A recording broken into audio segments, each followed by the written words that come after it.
اعوذ باللہ من الشیطان الرجیم بسم اللہ الرحمن الرحیم ولو اننا نزلنا الیہم الملائکۃ وکلمہم الموتى وحشرنا علیہم کل شیء قبلا ما كانوا ليؤمنوا الا ان یشاء اللہ ولکن اکثرهم یجہلون وَكَذَلِكَ جَعَلْنَا لِكُلِّ نَبِيٍّ عَدُوًّا شَيَاطِينَ الْإِنسِ وَالْجِنِّ يُوحِي بَعْضُهُمْ إِلَى بَعْضٍ زُخْرُفَ الْقَوْلِ غُرُورًا وَلَوْ شَاءَ رَبُّكَ مَا فَعَلُوهُ فَذَرْهُمْ وَمَا يَفْتَرُونَ۔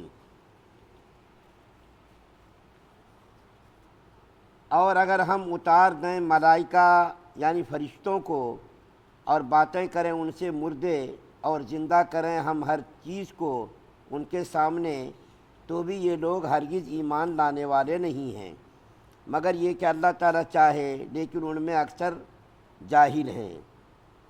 اور اسی طرح کر دیا ہم نے ہر نبی کے لیے دشمن شریر آدمیوں کو اور جنوں کو، جو کہ سکھلاتے ہیں ایک دوسرے کو ملمہ سازی کی ہوئی باتیں فریب دینے کے لیے۔ اور اگر تیرا رب چاہے تو وہ لوگ یہ کام ہرگز نہ کریں، سو تو چھوڑ دے وہ باتیں اور ان کے جھوٹ کو۔ سورہ انعام کی آیات نمبر 112 اور 113 آپ کے سامنے پڑھی گئی۔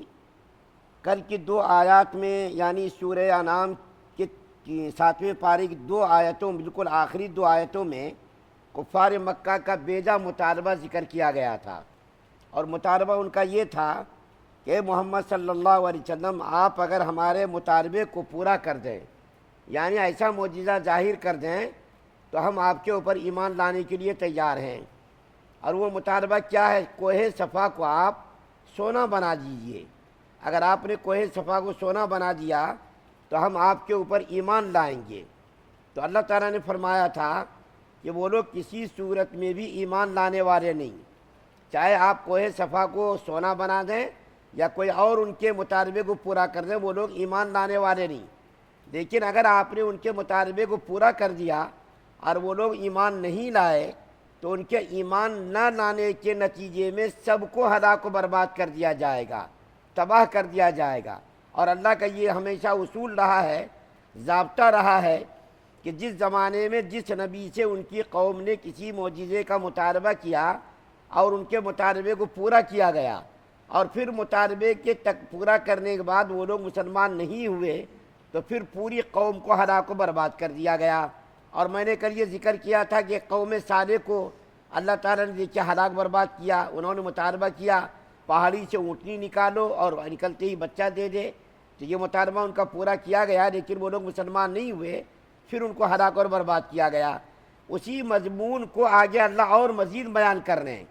کیا بیان کر رہے ہیں؟ ان کی سرکشی کو، ہر درمی کو، کہ اگر ہم ان کے سامنے فرشتوں کو بھی اتار دیں، فرشتے بھی آسمان سے اتر جائیں، اور اترنے کے بعد حضور صلی اللہ علیہ وسلم کی نبوت اور رسالت کی تائید اور تصدیق کریں، اور تو بھی یہ لوگ مسلمان ہونے والے نہیں۔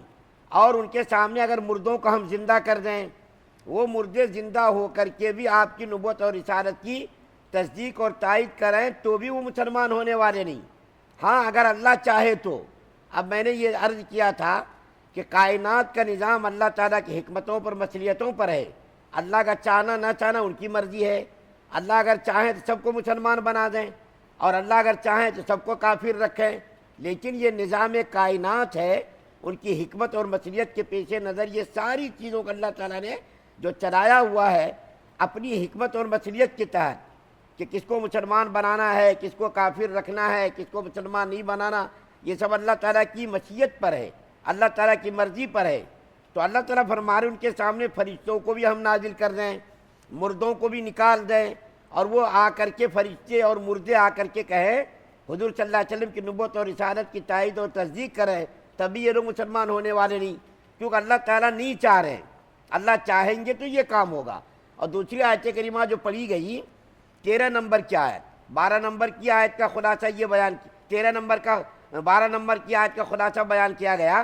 13 نمبر کی آیت میں اللہ تعالیٰ فرما رہے کہ ہم نے ہر نبی کے لیے کچھ دشمنوں کو تیار کیا. وہ ہر زمانے میں جتنے بھی انبیاء کرام علیہ السلام آئے اس زمانے میں ہم نے ان جو ہے ان کے جناتوں میں سے انسانوں میں سے ہم نے ان کے دشمن تیار کر رکھے. کچھ جنات بھی دشمن, کچھ انسان بھی دشمن, کچھ شیاطین بھی دشمن. تو یہ اثر میں حضور صلی اللہ علیہ وسلم کی تسلی کے لیے اللہ فرما رہے ہیں. حضور صلی اللہ علیہ وسلم کی تسلی کے لیے اے محمد صلی اللہ علیہ وسلم ہر زمانے کے نبیوں کے ساتھ یہ معاملہ ہوا ہے. ہر زمانے کے نبیوں کے ساتھ یہ معاملہ ہوا کہ ان کی قوم نے, ان کے لوگوں نے ستایا ہے, پریشان کیا ہے. اس لیے آپ اس فکر میں مت رہیے, یہ تو کوئی نئی بات نہیں ہے, یہ تو پرانی بات ہے. 1,24,000 انبیاء کرام کے ساتھ ان کی قوموں نے یہی معاملہ کیا. ان میں سے کچھ دشمن جنات تھے, شیاطین تھے, کچھ انسان تھے, تو ان کے ساتھ بھی یہ معاملہ کیا گیا ہے. تو آپ کو پریشان ہونے کی ضرورت نہیں ہے.